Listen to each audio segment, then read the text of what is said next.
Etienne and Armand are joining me in studio. Etienne is the director of Die Windpomp, a film coming out in April. And Armand, you're the main actor in the movie. So first of all, thank you so much for joining me. Thanks for having us. I was happy to be here. Well, I'm very happy that you're here, and I'm very happy that you came in and forced me to say some Afrikaans words. It's always good to learn die taal, praat die taal.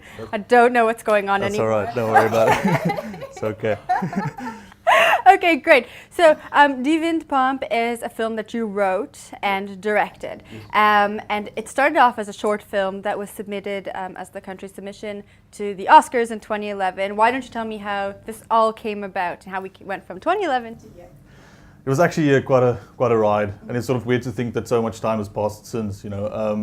We did the short film. I was in my 4th year. He was in his 2nd year, and then I wrote the short story, and then we did the short film, which was 48 minutes, and then Chris Rowland, the producer, was sort of a guest lecturer, and then he saw the film at the premiere for AFDA, and then the same night he approached us and said, "Well, do you guys want to do a feature?" And obviously, we were like, "Hell's yeah!" We've been working ever since, and we shot last year, and the film is finally done. So a lot of time, but it was worth it. So you said you met when you were in 4th year and you're in 2nd year. How did you meet? Actually, Armand was our production design assistant. He was sweeping something. Yeah, I was supposed to be building stuff. And because I'm Afrikaans, I just went to Etienne and I'm like, listen, I'll help out with the castings. So one morning I got a phone call and he's like, hey, can you come in today? I remember it was a Tuesday and I'm like, yeah, sure. And I'm just going there. I don't know the script. And I rock up there and he's like, listen, so you next. I'm like, huh, next with what? And he's like, for the casting. I'm like, ah. He was very good. He was very shy, and I think that's sort of the thing that I liked about it. Everyone was very like, yeah, let's do this, I'm the man. And Armand was sort of a very shy boy. But why did you do that to him? Because he needs to think on his feet, man. Like, you're ready for anything. Are you happy that he did that? Definitely. What inspired you to write the film? Well, the thing is, I have this real big fear. I have a lot of fears, but the biggest probably is old age, growing older. I think the idea of sort of being trapped in a body and then having regrets and you can't really do anything about it, like that for me is really scary. And I just wanted to sort of, exercise my demons, I think, by writing this story. So the idea was that, older people get an opportunity to be young again. And what would you do?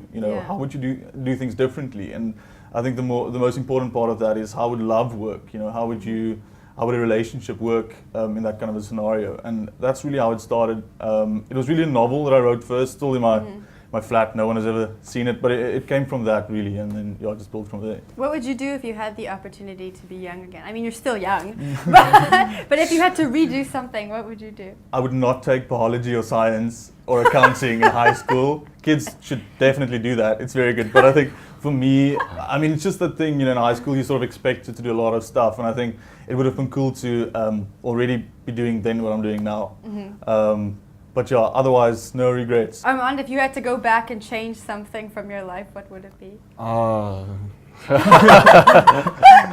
Nothing, it's been perfect. Nah, everything's been good. Let's not go there, Some of his hairstyles, if I was him, I would undo that. What about this hairstyle? Do you like it? I like this one. It's good. I went through a stage where after something I would shave off everything. Yeah, you just be bold. And that happened after the first time we shot the short film.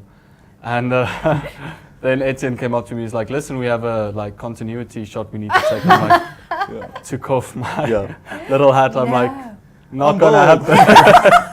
Not fun. What did you do? Did you just roll with it? Yeah, we waited a while for his hair to grow back a bit, and then we worked it into the story that it's, we made it work. Look what you've done. Never again. And he also had a broken collarbone, I think. Oh yeah, that has. And he had to play piano, but he still did it. So. You have quite a star-studded cast in the film. What was casting like? How did you find these wonderful people? We know how you found Armand already. Well, the casting was a bit of a process. At AFDA it was normally like, we have these acting students and they need a role, so write a role for them.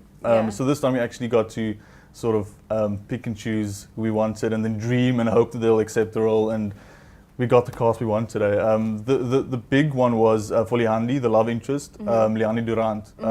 We saw, I think, like 500 girls in Joburg and Cape Town. It was like idols, it was crazy. Some of them danced, and I watched some auditions on YouTube today, like the different It auditions was you quite had. fun for me. yeah, he enjoyed it. Because all of them thought they should impress me. And you were like, yeah. Yeah, 500 girls Like just my swooning. hair. He loved it too much. It was more a distraction than anything. But yeah, we found Leandi, so it was worth it, because she's so brilliant and wonderful, and they're really good friends as well now, so totally worth it. And then, yeah, Marga van Rooij, we found her for the short film already. I knew her sort of growing up from Vetkoek Paleis and all those kinds of things, and I just loved her so much. And there was this particular bit of dialogue that was just completely insane. Sorry, and for some reason I just sort of imagined her saying it, and it made sense. And then we found her, and she luckily came back. And Ian Roberts and everyone were just wonderful.